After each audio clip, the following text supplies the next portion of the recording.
சப்பாத்தி தோசைக்கு எல்லாத்துக்கும் தொட்டு சாப்பிட்ற மாதிரி டேஸ்ட்டான சோயா கீம் ரெடி பண்ணலாமா? அதுக்கு ஃபஸ்ட்டு நீங்கள் 100 கிராம் சோயா எடுத்து நல்லா சுடு தண்ணியில் ஊற வைங்க. ஊற வச்சுட்டு ஒரு 10 நிமிஷம் விட்டு நல்லா பிழிஞ்சு தண்ணி எல்லாத்தையும் நல்லா ட்ரை பண்ணிவிட்டு மிக்ஸி ஜாரில் போட்டு நல்லா கொரகொரப்பாக அரைச்சி எடுத்து வச்சுக்கோங்க.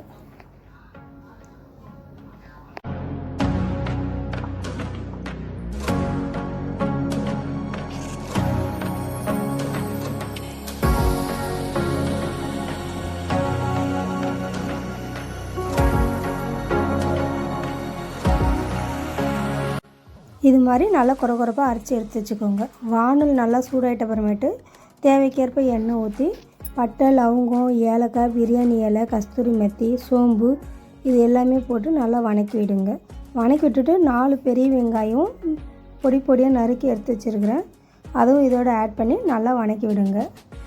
நல்லா பொன்னிறமாக வணங்கும் போது இஞ்சி பூண்டு பேஸ்ட்டும் இதோடு வந்து ஆட் பண்ணிக்கோங்க. ஆட் பண்ணி இதுவும் நல்லா வணக்கி விடுங்க. வணக்கி விட்டுட்டு 4 பச்சை மிளகாய் இதோட ஆட் பண்ணி நல்லா வணக்கி விடுங்க. வணக்கி விட்டுட்டு நான் வந்து 3 தக்காளி பழம் வந்து பொடியாக நறுக்கி வச்சுருக்கிறேன், அதுவும் இதோட வந்து ஆட் பண்ணி நல்லா வணக்கி விடுங்க.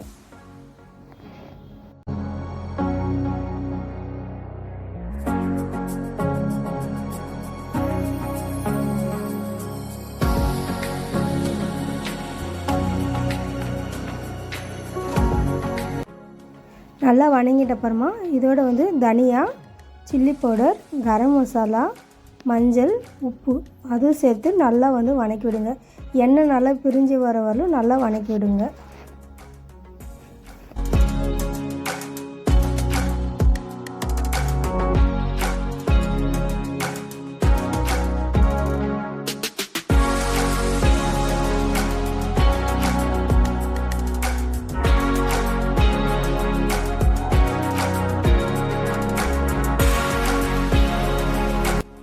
நல்லா வணங்கிட்ட அப்புறமேட்டு 50 ml தயிர் வந்து இதோடு வந்து ஆட் பண்ணிக்கோங்க. ஆட் பண்ணிவிட்டு இதுவும் நல்லா போட்டு நல்லா வணக்கி விடுங்க.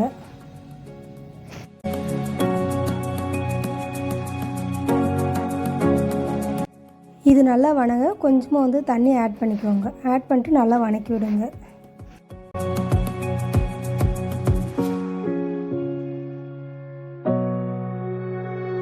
இப்போ நம்ம கொரகொரப்பாக அரைச்சி வச்சுங்கிற சோயாவை இதோடு வந்து ஆட் பண்ணிக்கலாம். ஆட் பண்ணிவிட்டு நல்லா கலரி விடுங்க.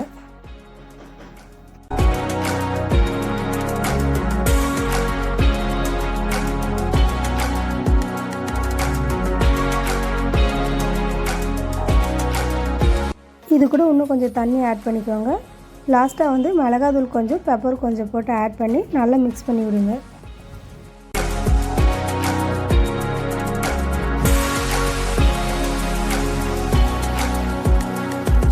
நல்லா கொதிஞ்சிட்ட அப்புறமா வந்து கருவேப்பிலை, கொத்தமல்லி தழை 2 போட்டுட்டு ஒரு 5 நிமிஷம் வந்து நல்லா வந்து மிக்ஸ் பண்ணி விடுங்க. சூப்பர் டேஸ்டான சோயா கீம் ரெடி ஆகிடுச்சு.